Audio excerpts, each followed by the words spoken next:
Hi, I'm Shelley Wilson. I'm a multi-genre author of over 20 books and a writing mentor, and this is the Campervan Writer Show.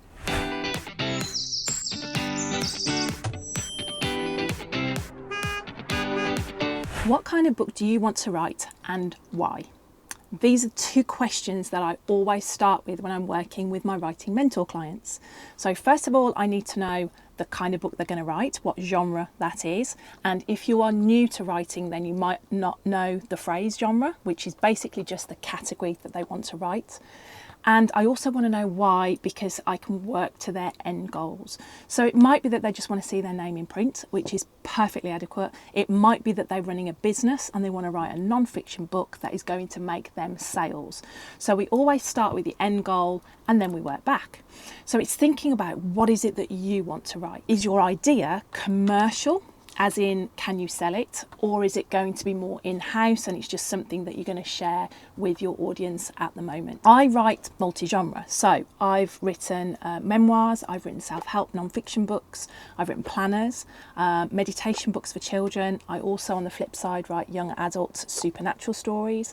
I've written a historical novel and also romance, which is where I am at the moment. Non-fiction was always my biggest seller. That was where I got the majority of my royalties from, through my non-fiction books. There are a couple of genres that do incredibly well when you're looking in bookshops, for instance, or you're online, and romance and crime. They're the two biggest ones. Romance kind of includes subgenres that you might have heard of, romantasy, for example.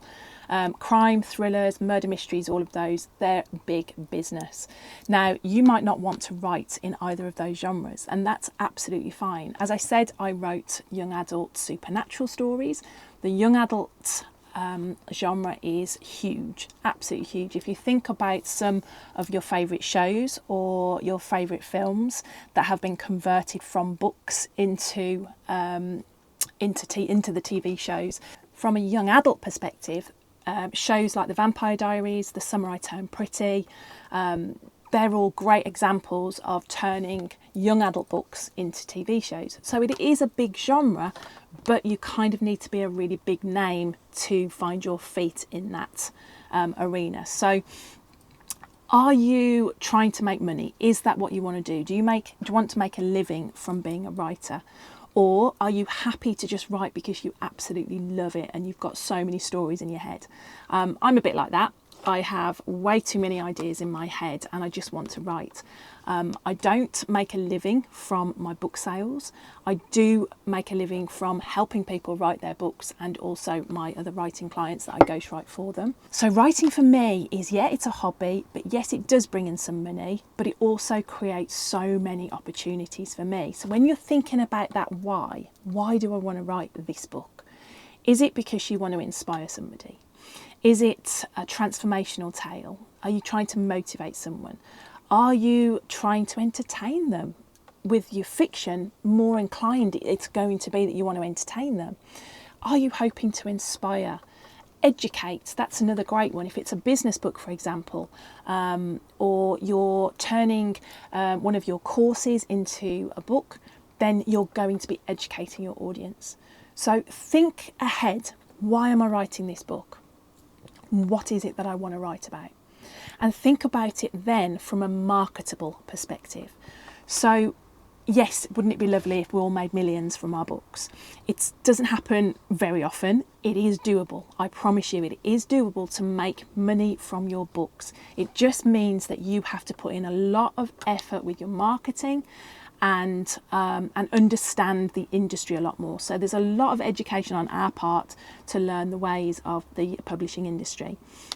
And of course, there's ways to publish. So you can either go down the indie route, which is independent publishing, where you are doing everything yourself, or you've got the trad route, which is traditional publishing, where you work with an in-house team, if you like.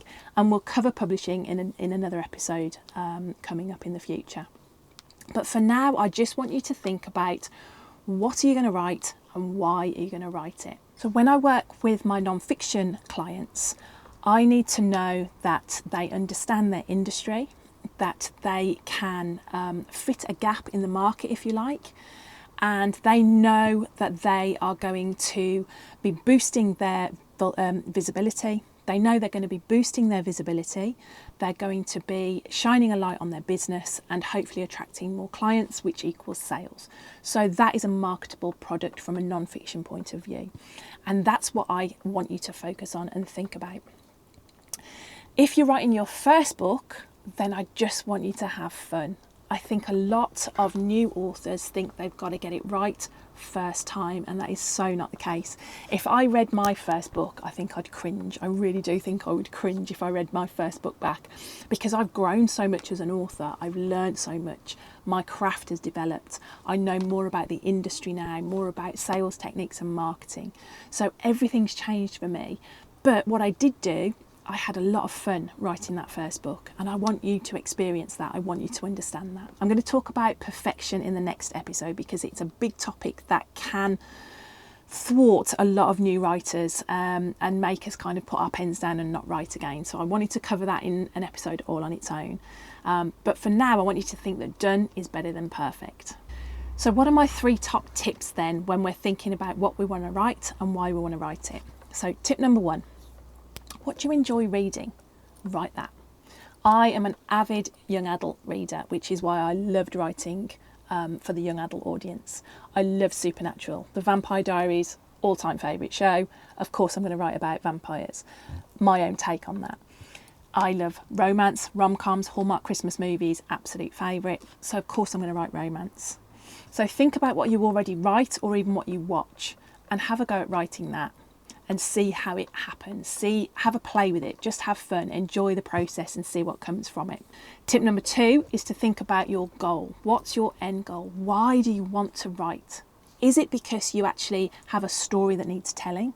Is it just a really good idea that you have to get down on the page? Or is it for some financial gain or legacy maybe? I think with memoir that's quite nice. If you want to write down what your life challenges have been and how you've overcome them, that's a fabulous way to kind of help other people understand that they can succeed as well. If I've done it, you can do it. My first book, How I Changed My Life in a Year, was very much self-help / memoir. It was my own personal challenges and journey that other people could relate to. So it was really, really good. So think about that end goal. What is it that you want at the end of this? And then tip number 3, I've said it once, I'll say it again, have fun. Enjoy writing. I don't want you to think, oh my goodness, I've got to write crime or romance because I've got to fit a formula. That's not what I'm talking about. I'm talking about writing something that matters to you. And when you write, and you feel like it matters, then that comes through in your writing voice as well. Don't think about how many self-help books are on the shelf. Don't think about how many romance books are on the shelf or crime novels. Don't think like that. I always say, look at your kitchen shelves and see how many cookbooks you've got.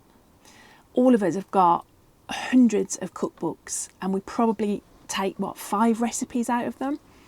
So it's absolutely fine to write another cookbook or another romance or another crime thriller or another business book, because your take on it is going to be very, very different anyway. What do you order from your local coffee shop? For me, it's a latte, because I want to consume the thing that I love over and over and over again. And predictability kind of equals sanity in my world. So don't think about what you're going to write being the same as other people's or it's a flooded market. That's not how it works. Have fun, enjoy reading in your genre, on your chosen genre, play around with it and see how you get on. And I'd love to find out if any of the tips from today have been useful for you. So drop me something into the comments, and also be sure to subscribe so that you get any other episodes that come out from the Campervan Writer Show. Until next time, happy writing.